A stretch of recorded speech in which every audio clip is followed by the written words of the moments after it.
Ladies and gentlemen, your attention please. Welcome to another edition of Jimmy at the Crossroads. It is episode 92, and once again, we've made it to a free to choose Friday.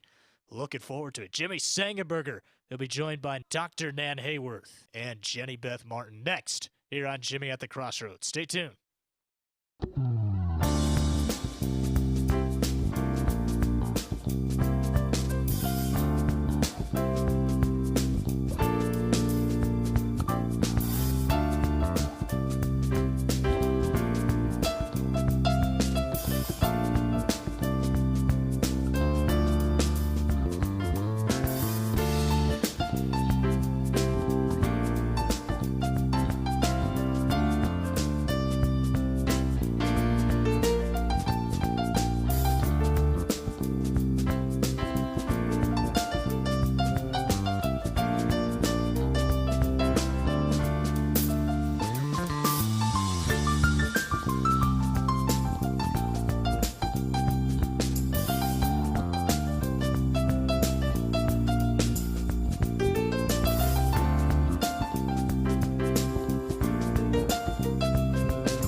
And that, my friends, is how America was made great once again. Breaking at this hour, Jimmy Sengenberger is currently at the crossroads of politics and economics. Radio broadcaster master, now the celeb on the web. He's the smarty of the party. He's in cahoots with the grassroots. Jimmy at the Crossroads brings you thought-provoking commentary, hard-hitting interviews, original satire, and the best bumper music known to man. Jimmy at the Crossroads! Gonna talk money, gonna talk politics, great for all generations. Oh, what a great mix, I said. Gonna talk money, gonna talk politics, great for all generations. Oh, what a great mix. I got Jimmy at the Crossroads, making sense out of nonsense. People want answers, they want to understand. They come to the crossroads and Jimmy gives them the plan. I said, gonna talk money, gonna talk politics, great for all generations. Oh, what a great mix. I got Jimmy at the crossroads, making sense out of nonsense. Come on, Jimmy, what you got?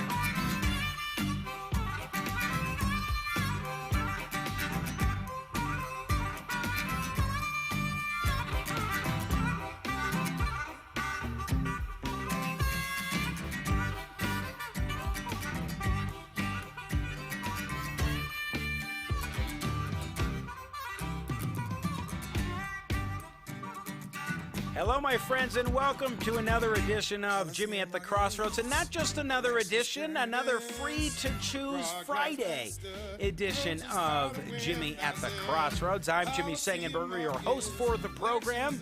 Once again, bringing engaging, intelligent talk, Sang style, in partnership with the Washington Examiner. And, of course, we're making sense out of nonsense, just as the great Biff Gore sings every time we begin the program. Thanks for joining us. Happy Friday once again, one and all. If you have not done so already, here's the regular reminder. Subscribe to the YouTube channel, youtube.com/Jimmy at the Crossroads. Appreciate your support there. Also, follow me on Twitter at Sang Center. That's Sang with an E, not an A, Center on Twitter. And on Facebook, facebook.com/Jimmy Sengenberger Pro takes you right to the Jimmy Sengenberger Media Personality official page. Check that out. And like, subscribe, all those good things to our friends at the Washington Examiner as well. YouTube, Facebook, Twitter, and of course, WashingtonExaminer.com. And I almost forgot, JimmyAtTheCrossroads.com. We got the shop, we got the Crossroads Club membership, we got all the content that you can be looking for right there at JimmyAtTheCrossroads.com. Be sure to check it out. So today, we've done this a few months ago. We did a little bit of an expose on choice, consumer choice on prescription drugs, and getting the government out of the way. That's going to be the theme today on Free to Choose Friday. We will be joined in a little bit by Beth Martin, founder of Tea Party Patriots and a co-organizer of the Frontline Doctors Summit that was essentially shut down on multiple social media platforms, removed after tens of millions of views on these platforms, which is pretty astounding. We'll talk with Beth Martin about that and related issues here on the program. And in just a few minutes, we will be joined by good friend Nan Hayworth, medical doctor herself, former Congresswoman in New York State. But first, it is Free to Choose Friday.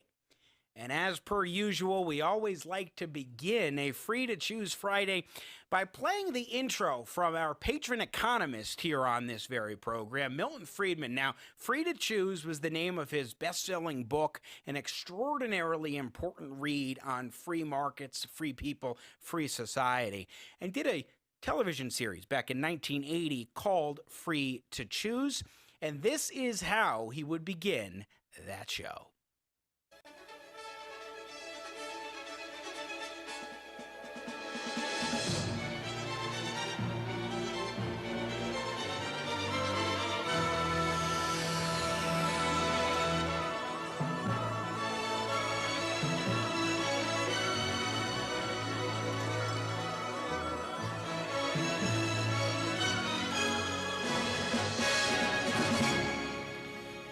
I know Nathan Matoush loves the opening and the music. You know, it's so retro looking back. 1980, Milton Friedman. And I do want to give you a taste here of Milton Friedman. And this is cut, about 5, I think.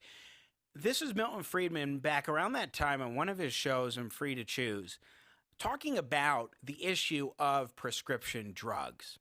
And I want to play this clip to help us set the stage for today's program.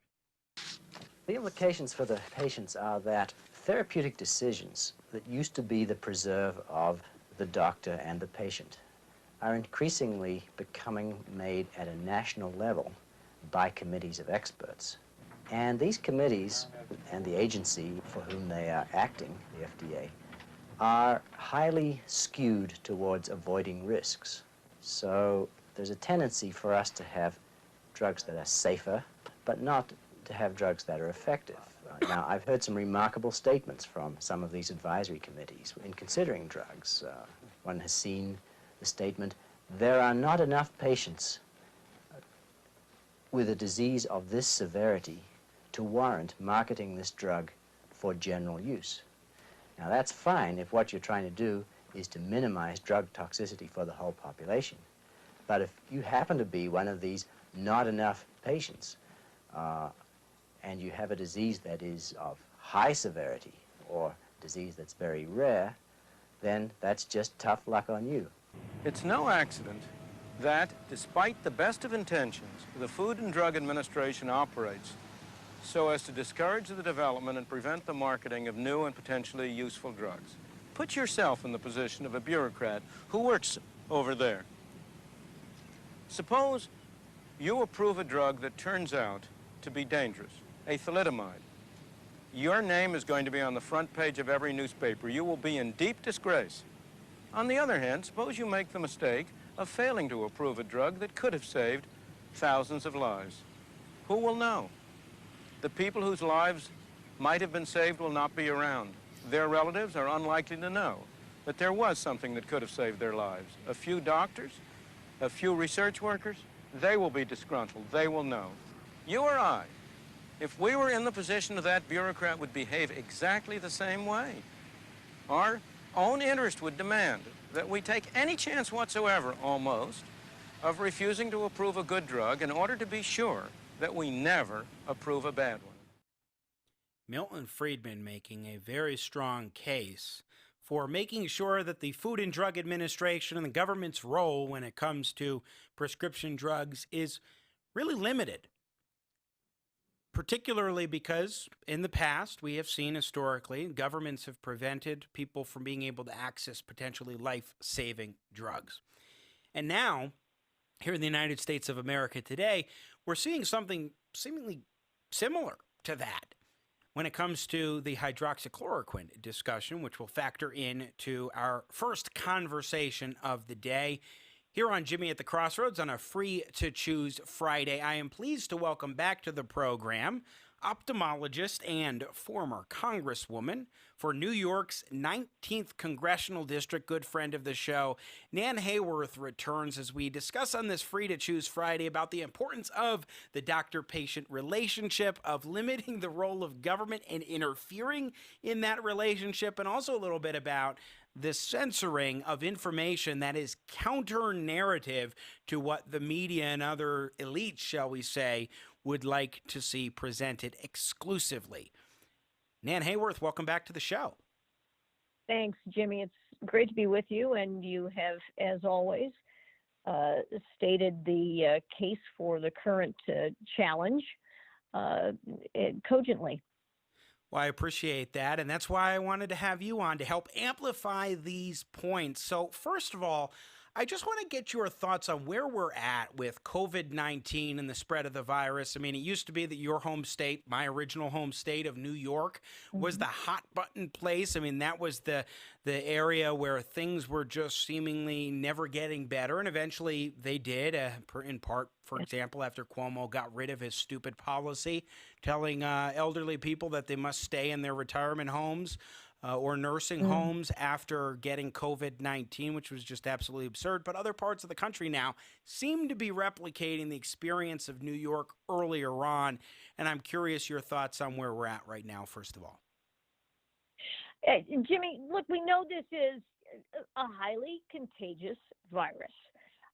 Interestingly enough, it does mutate, and it mutates fairly constantly. That is in the nature of viral behavior.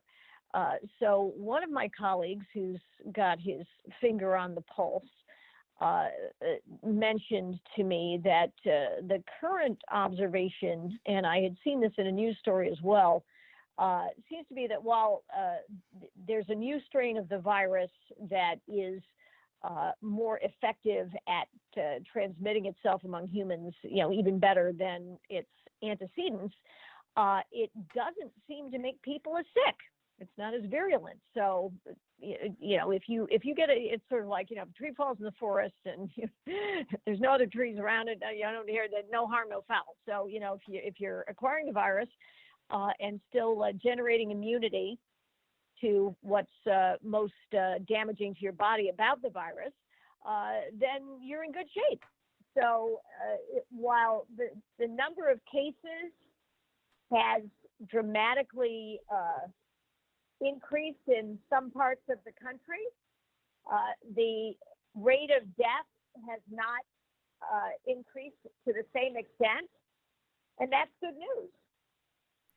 Yeah, that is absolutely. One of the things that we are better prepared to do now is handle a lot of the influx in the hospitals. Now, there are some that are seemingly reaching capacity now in certain areas, at least for where they have in their wards for specifically for COVID-19 treatments. But one thing that I think is so important, and we're going to talk about this a little bit more with Jenny Beth Martin of Tea Party Patriots in the next segment, Nan Hayworth, but when it comes to hydroxychloroquine and the different treatments that are available, one of the things that's important is treating a patient early in the process. When they've first been diagnosed, you understand that they're going to be going through the symptoms or having these challenges. You want to provide them treatment more quickly.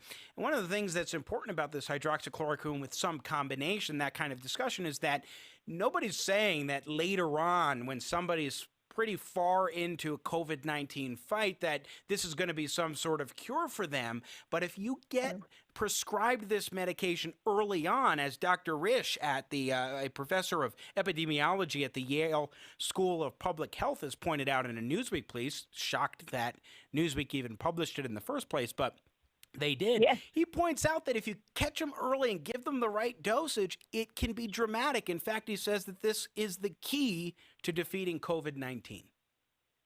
Right. Now, Dr. Risch certainly is a very learned scholar of epidemiology, and obviously he's on an august faculty. So when you read his writings on this subject, they're thoroughly documented. He dissects the evidence. He recognizes where it is, less rigorous in terms of the kinds of studies that are published, the kinds of observational series that are published. It's not the same as the quote unquote gold standard, which is a double-blinded study of an intervention versus a non-intervention or an alternative intervention. We really don't have, because of the urgency of this disease and the fact that we don't have a great standard therapy or, a standard therapy that, has met the test of time in at least a reasonably satisfactory way, right? So we are doing all we can with all due speed to try to determine, we're building this thing as we use it. So with all of that said, Dr. Risch has concluded most forcefully that hydroxychloroquine is a medication that can be effective, yes, more so when it is used earlier in the course of the disease. And access should be available to providers. And Jimmy, that's the point that I've made from the get-go, is that, we need to allow this is the most massive scaled right to try situation this country has ever faced. And this is, history's biggest right to try. Let doctors try this. That's it. There is no reason, Jimmy, there is zero rationale for not allowing free access by providers. And this week, the state of Ohio, Governor DeWine, just rescinded yesterday, on Thursday, the state of Ohio Health Department's decree that hydroxychloroquine would not be available for providers on an outpatient basis. And I was among the many who commented on this in the public arena. And of course, he read my tweet and said, well, that's it. But seriously, Dr. Risch has said there are 44 states currently, New York being one of them, that have restrictions on prescribing hydroxychloroquine. And that's just not medically supportable. We should have access. Yeah, and look, bringing up Dr. Risch, he has authored more than 300 peer-reviewed publications. He holds senior positions on the editorial boards of several leading journals, and he does point to a number of different instances, studies and real-world applications of this, particularly, again, early on in the course, right. And that's important to keep in mind. But I want to get to this fundamental point, Dr. Nan Hayworth, because we're on Free to Choose Friday today, and the idea of the government getting in the way when we've got a drug that has been on the market for 65 years. Okay, we're talking about hydroxychloroquine here with combination with zithromycin and, whatever that is, or zinc. But the point is, for like 65 years, this has been a drug that has been used. In some countries, it's available over the counter. You shouldn't be having the government get in the way of a drug like this. No, I agree. And we've talked about it before, Jimmy. You've led great discussions on the role of the FDA in terms of where it sets its limitations and where it sets the bar. And it's there's a safety aspect that is paramount, and there's an efficacy aspect that has unfortunately stood in the way of some therapies that may only work in a very small number of patients but could work powerfully well, not actually becoming available as they should.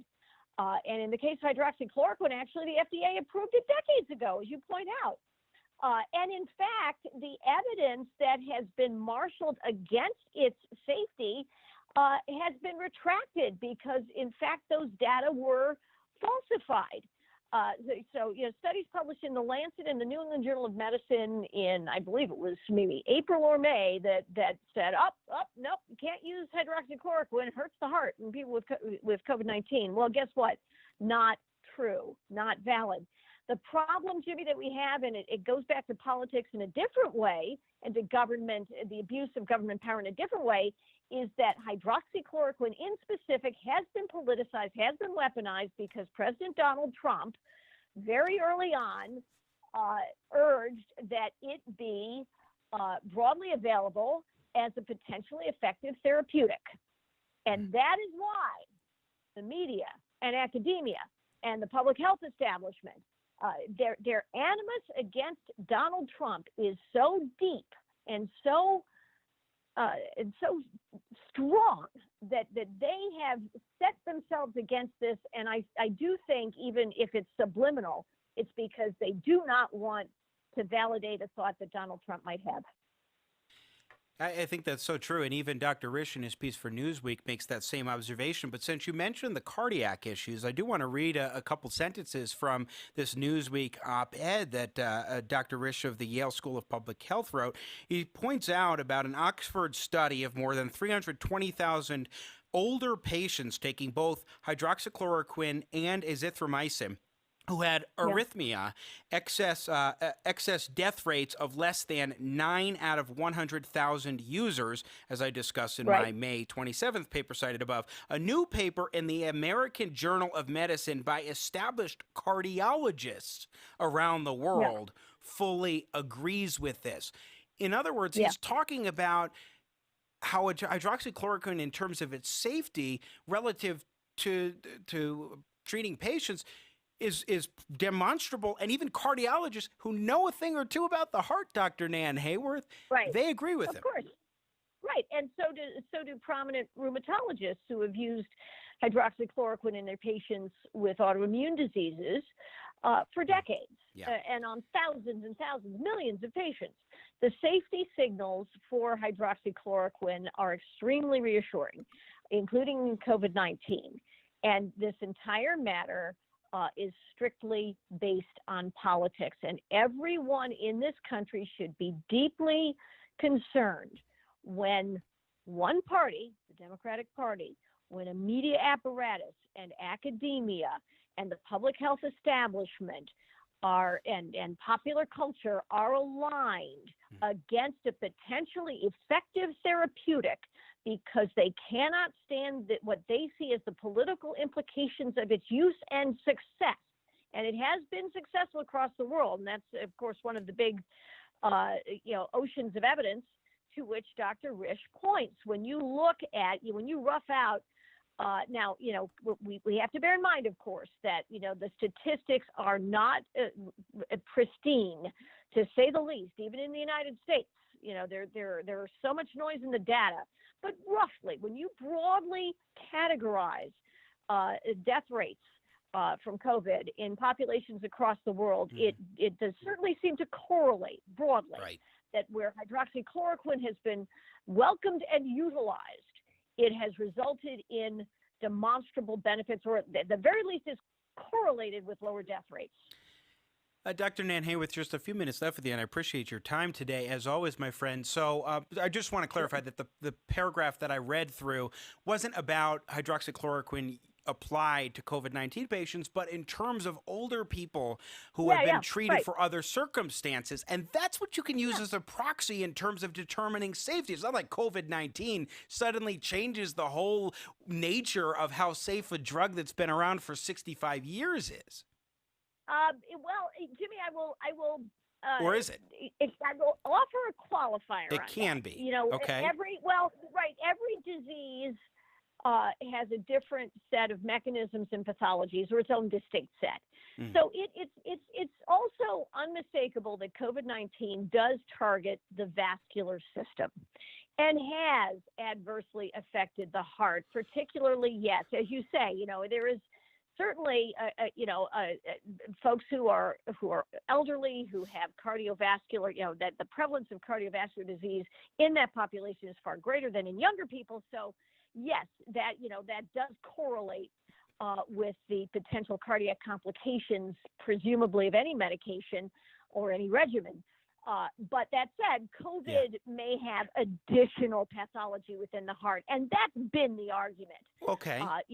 Well, I appreciate can't take a chance, but that has not. Oh no, you bet, Jimmy. But in fairness, important. that really hasn't particularly been. Yes, But can I say been borne out? Yeah. You well, know, but the in other other thing words, is, it's done okay. yeah, sorry to interrupt, but a doctor is going to assess your risk profile. And so if they think that these potential heart issues could actually apply, given what you were just describing about COVID-19, they might not prescribe it to you. That's the doctor making that decision because they know your condition.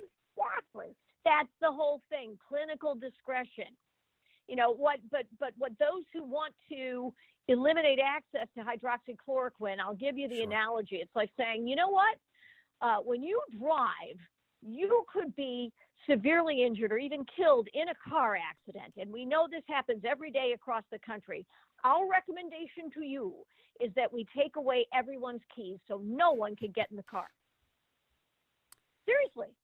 I mean, that's kind of the analogy there. Right. No, I think that's there's a known risk to any action, any intervention, and this is of a piece with the moving of goalposts in our nation's addressing the COVID challenge. Originally, the goal was to prevent the crush of demand on ICUs, and everybody understands that. And we don't want to see one person die of this. And nobody is trivializing that.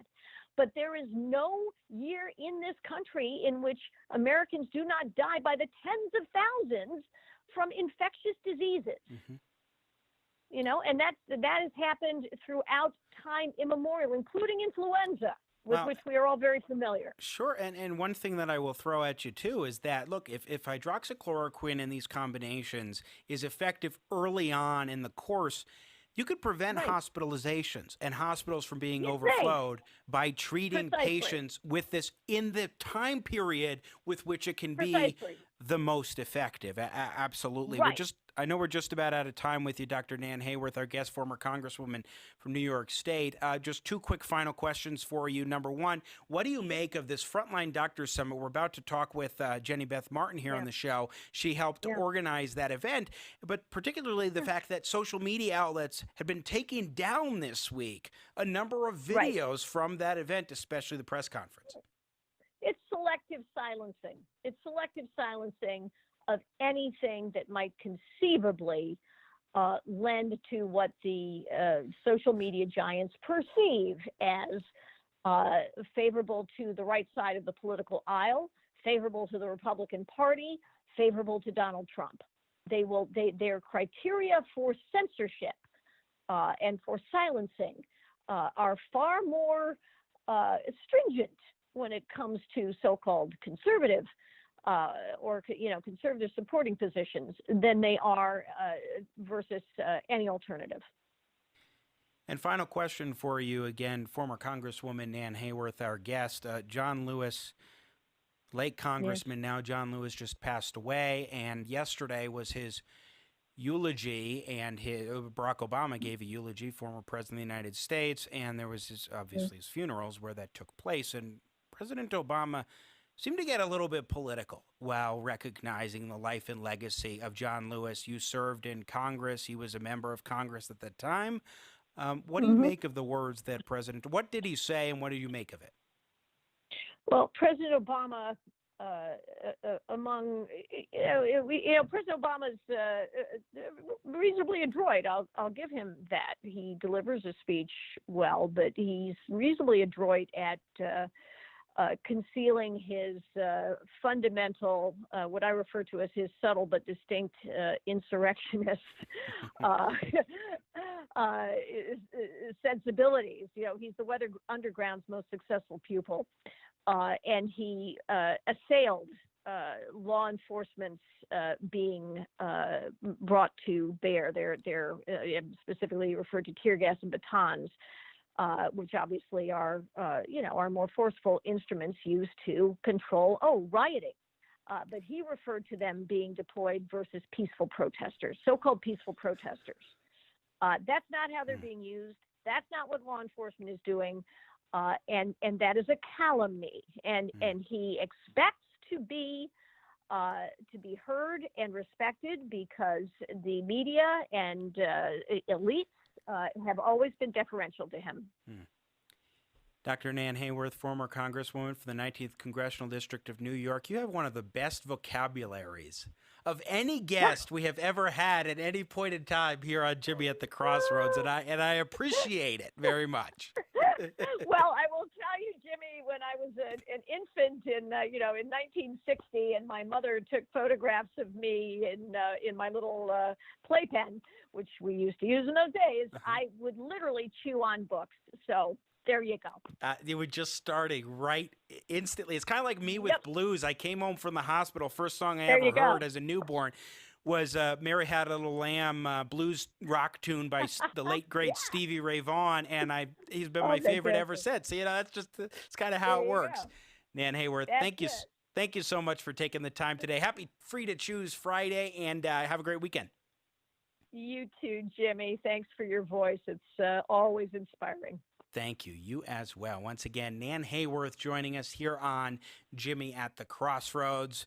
We're going to take a quick break. When we come back, we will be joined by Beth Martin, one of the lead organizers of the Frontline Doctors Summit, and, of course, co-founder of Tea Party Patriots. Don't go anywhere. Breaking at this hour, Jimmy Sengenberger is currently at the crossroads of politics and economics. Certainly we want to be safe. We want our fellow citizens to be safe. But there is never a time to short-skirt the Bill of Rights. I got Jimmy at the crossroads, making sense out of nonsense.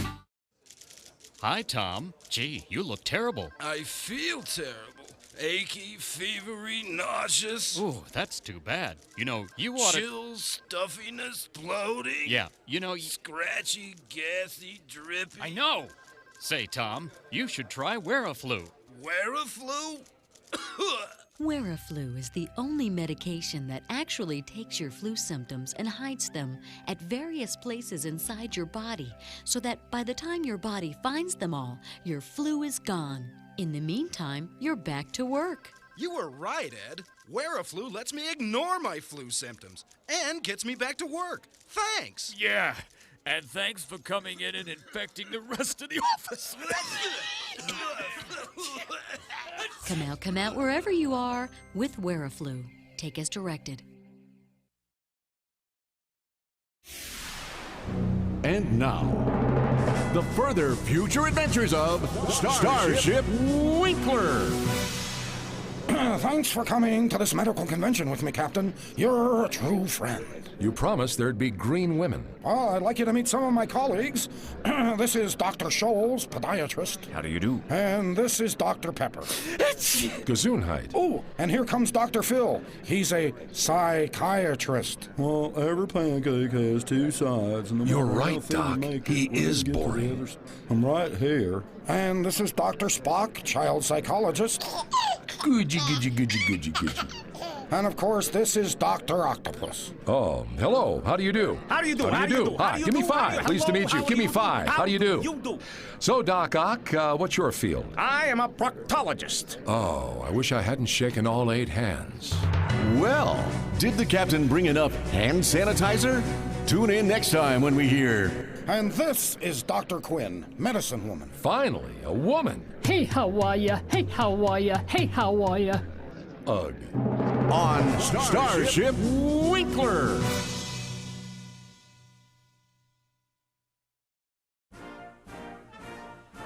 We interrupt this program for a very important presidential message. I'm Donald Trump. As you know, people of America, the elections are coming up in November, and I have some very distressing news for you. Very distressing and disturbing. Did you know that Chuck Schumer and Nancy Pelosi are both porch pirates? Do you know what that is? There's hundreds of hours of video evidence of Nancy Pelosi coming up on your porches and jujitsuing your precious packages. While Chuck Schumer waits in the street in the getaway van because he's too afraid to be a man and do his own dirty work. She has to do the dirty work just like she always does. Remember that this November when you go to vote, a Republican would never do that. He'd never take your precious little tot's choice. Never. And so think of that when you vote this November. Thank you very much. God bless and have a great day. America's politics are crazy. The culture is in flux. That's why we work hard to help you keep up. More politics, more culture, and more access. We focus on the biggest stories of the day with some of the biggest names in politics and punditry. Go to our website, WashingtonExaminer.com. Subscribe to our YouTube channel. Be sure to follow us on Facebook, Twitter, and Instagram.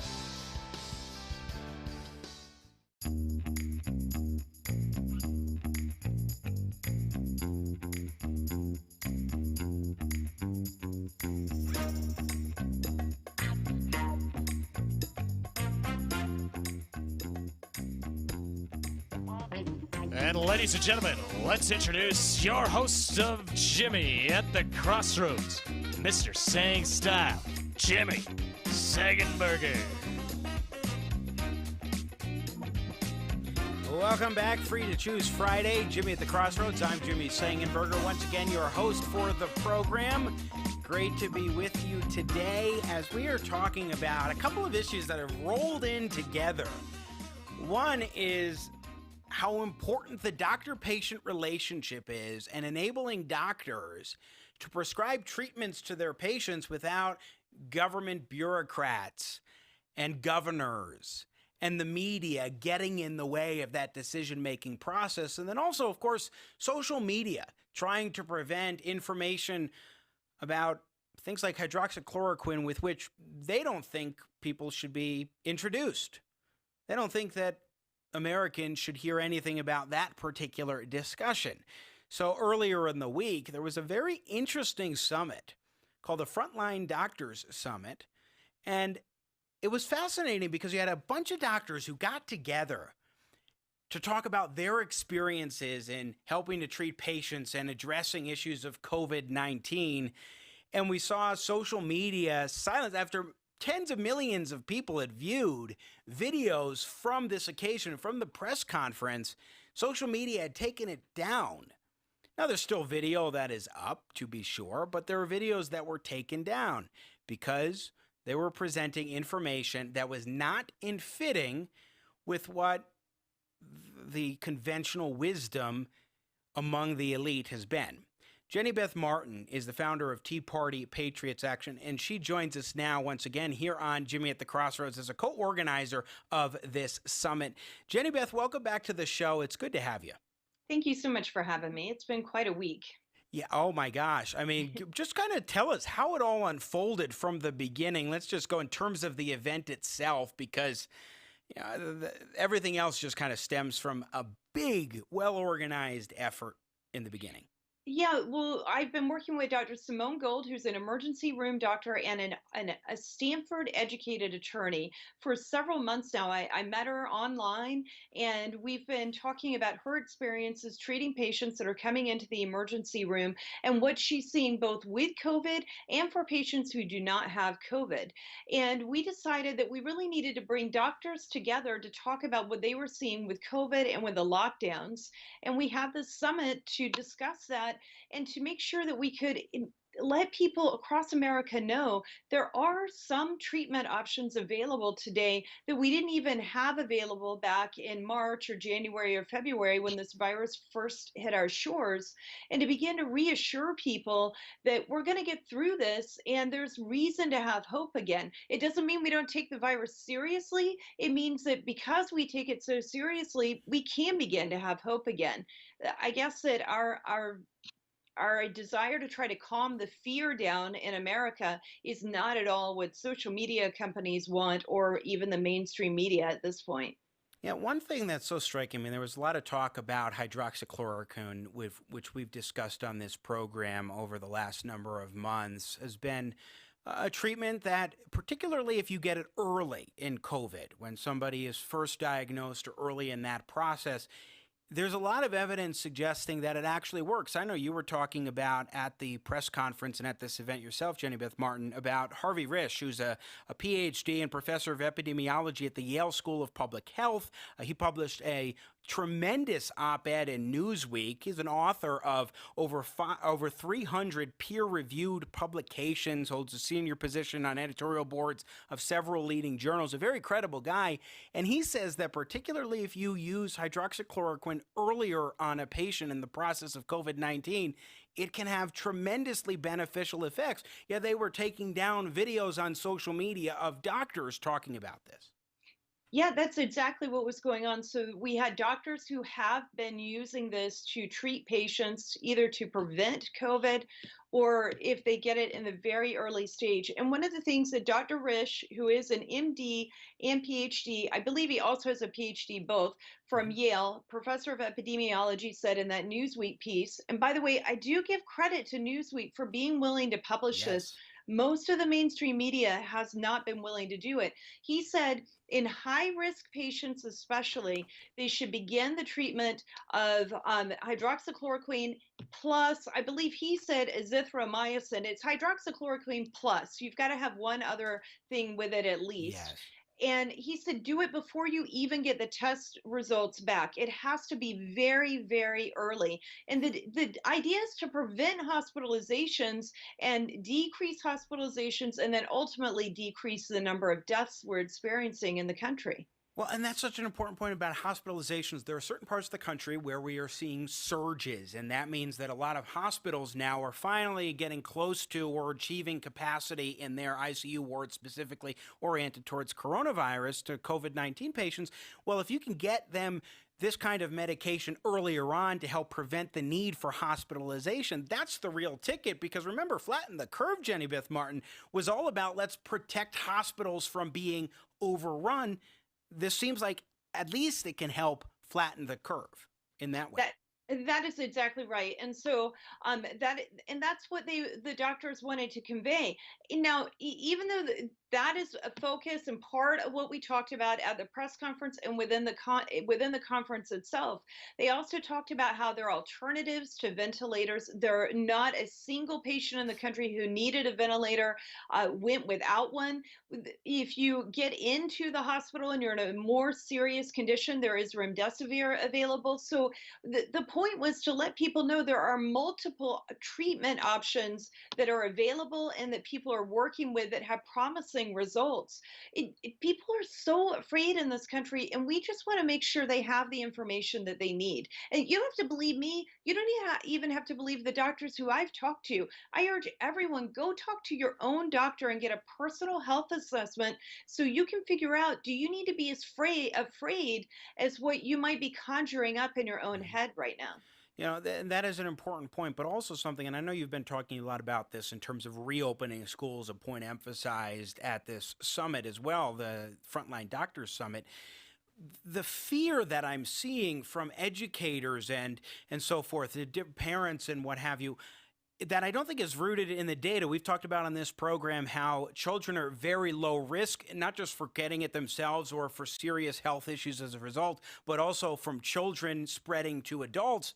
There's very low risk of that based on the data that we've seen from numerous other countries around the globe. And yet there is this intense fear over the notion of reopening schools. And now schools, I know I'm broadcasting from Colorado, school district after school district after school district is now increasingly limiting in school education for students, which is really depriving them of some things that they need in order to develop educationally, socially, and in so many other areas. Yes, that is exactly right. And it is something that is not fair to do to our children, especially given what we know about the virus now. It is not, when we open schools, we will not be the first country to reopen schools since this began. We know the virus, by and large, does not kill children.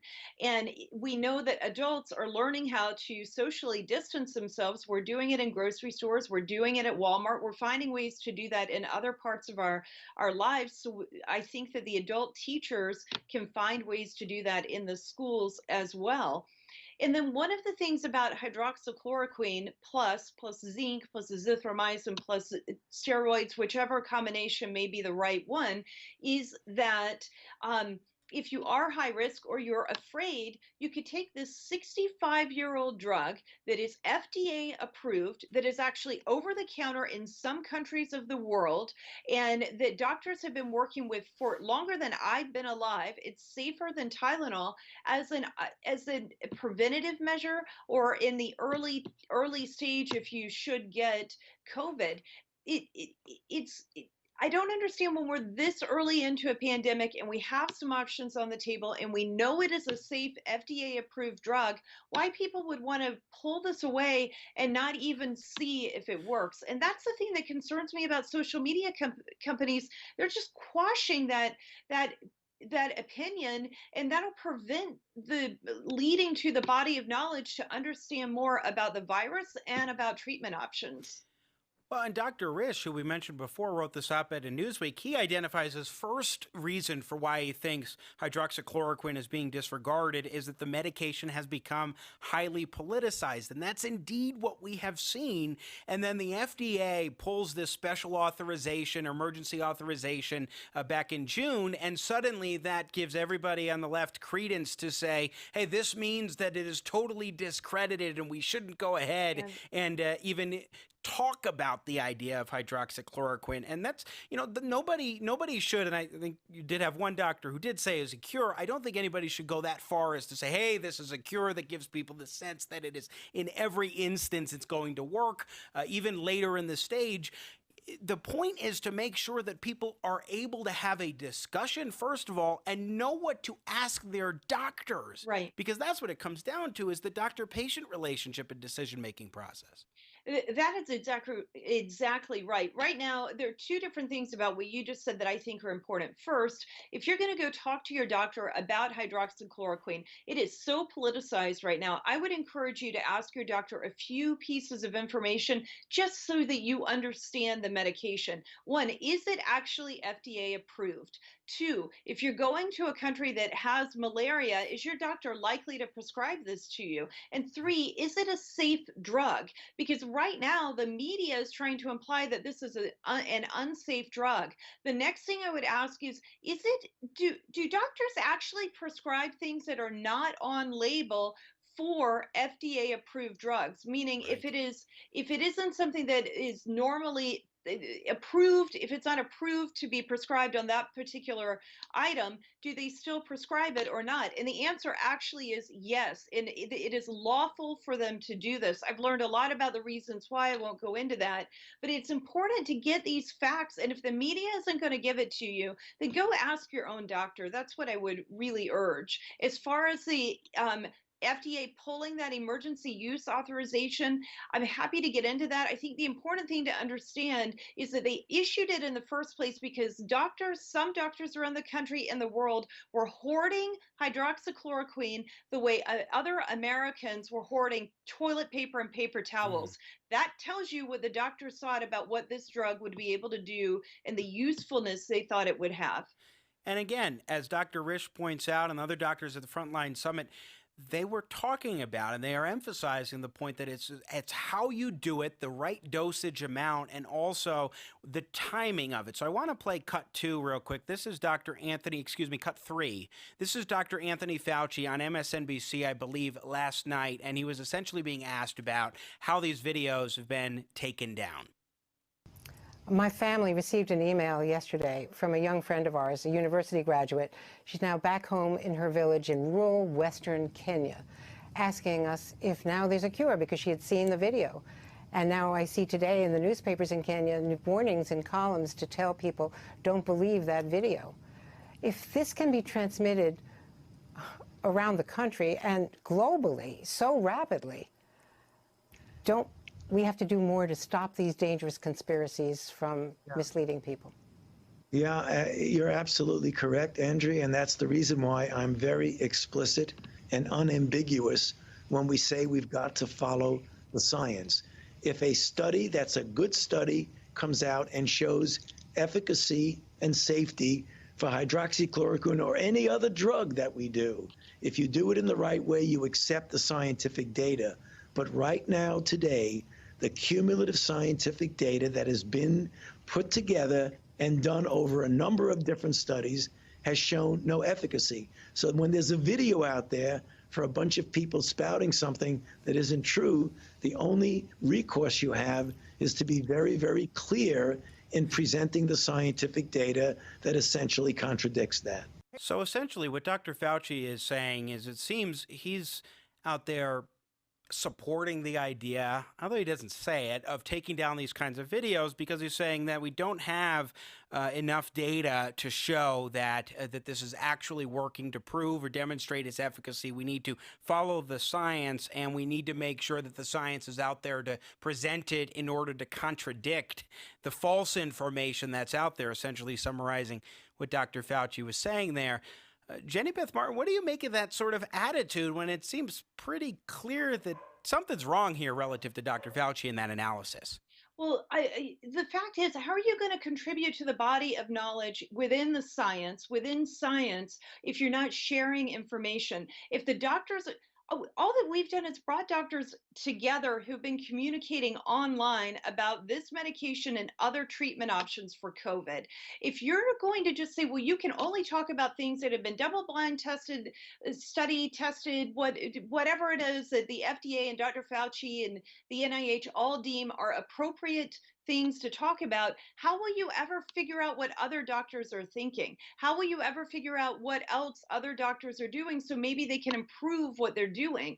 You can't just shut down that kind of communication. It doesn't help. One, so it doesn't help science. Number two, it is not constitutional. We have a First Amendment right to express ourselves, especially when we're standing in front of the Supreme Court of the United States in one of the only free speech zones that aren't even regulated in Washington, D.C. And third, I was looking at that video, and behind Andrea Mitchell, they have this huge map with every single case in the country in big bright red spots, and it's 4.31 I think million people who have been tested and are confirmed cases. It may not be people, but confirmed cases. And we know roughly a little bit over 150,000 people have died today. That means that those families are without their loved ones. And I know that that is a sad and difficult thing for those families.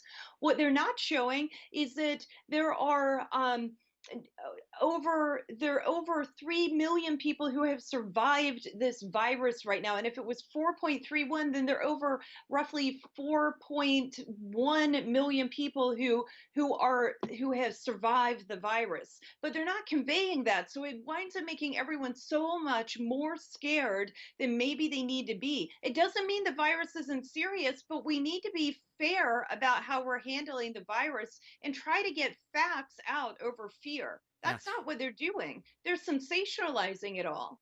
And if we can save lives by treating patients early in this way, and especially prevent an overrun of the hospitalizations, why wouldn't you want to do it? So final question for you, Jenny Beth Martin, again, founder of Tea Party Patriots, our guest here on Jimmy at the Crossroads. What do you think people really need to keep in mind in the coming 2-3 months as we deal with reopening more, getting schools back into action, and the ongoing debate over tech censorship of these types of messages that go against what they would like to see, their chosen narratives, and also in terms of the broader debates that we're seeing over hydroxychloroquine and handling the pandemic in terms of policy? What should people keep in mind? I think one of the most important things to keep in mind is what just happened to us. Pay attention to what you're seeing on television and understand that you are seeing it through the filter of editors, whether it's online, on social media, or it's on television. And make sure that you are looking to find more information, and then verify that what you are hearing and seeing is factual. One reason I was confident that I could go stand with these doctors and talk about the things that we were talking about specifically at the press conference and within the summit is that there were doctors around the country that were all saying the same thing over and over and over to me. And I've reached out to my own doctors. I've reached out to my school board. I'm doing my own research. And I urge every American, go talk to your own doctor and get your own personal health assessment. Do not rely on the television or social media or Dr. Google to figure out what's right for you and your family. Don't. Dr. Google, yes. Do not just count on Dr. Google. Talk with your physician. No, it's such an important point. I mean, that's the point of having a doctor. And hopefully the doctor will give you the honest assessment, even about a drug like hydroxychloroquine and a combination like we're talking about, because one of the things that was disturbing that was coming up in the Frontline Doctors Summit was about how doctors are not talking about or prescribing it not because of the science, not because there's an absence of data, but because of the politicization and the idea that you could be persona non grata if you prescribe that medication. That's exactly right. And that's why I say ask, is it FDA approved? Mm-hmm. Is it safe? Just get the facts about it, whether they're going to prescribe it to you or not. Make sure that you understand we are talking about a 65-year-old FDA approved drug that is safer than Tylenol. Jenny Beth Martin, founder of Tea Party Patriots. Great to check in with you again. Keep up the good work, and I appreciate you talking with us today. Thank you so much for having me. Thank you. Once again, Jenny Beth Martin joining us here on Jimmy at the Crossroads. And yeah, I mean, you got to think about this summit, the Frontline Doctors Summit, and the idea that tech platforms could and would censor this type of content is pretty darn stunning. I have the article in front of me. The key to defeating COVID-19 already exists. We need to start using it. In Newsweek, Dr. Harvey A. Risch, MD, PhD, professor of epidemiology at the Yale School of Public Health. And Dr. Risch says, look, it's not the end-all and be-all. And especially if you're far down the process, probably not going to work. But early on, it can be effective and has been demonstrated effective. The point that I want to underscore, though, is stop getting in the way of the doctor-patient relationship. Stop discouraging treatments that can work, and stop discouraging doctors from doing what's in the best interest of their patients. I mean, at the end of the day, that's what it's all about. Doctors and patients together, joining up and making decisions about what's in the best interest of the patient. And bureaucrats in Washington, D.C., politicians at state capitals, they're not going to be able to make that same kind of decision, both because of expertise, they're not going to know your personal situation, and so forth. Theme of the day, once again, get government more out of the way and let individuals make decisions on what's in their own best interest. Well, that is it for us today on this Free to Choose Friday edition of Jimmy at the Crossroads. Thanks so much for joining us, being a part of the program. We will be back next week. Be sure to tune in then. If you have not done so already, subscribe to the YouTube channel, youtube.com/Jimmy at the Crossroads. On Twitter, @SangCenter. That's Sang with an E, not an A, Center on Twitter. Be sure to check that out. And Jimmy at thecrossroads.com. My thanks to our friends at the Washington Examiner and to producer extraordinaire Nathan Matoush. Have a great weekend. Tune in tomorrow night, 710 KNUS, 5 to 8 p.m. Mountain Time. God bless America.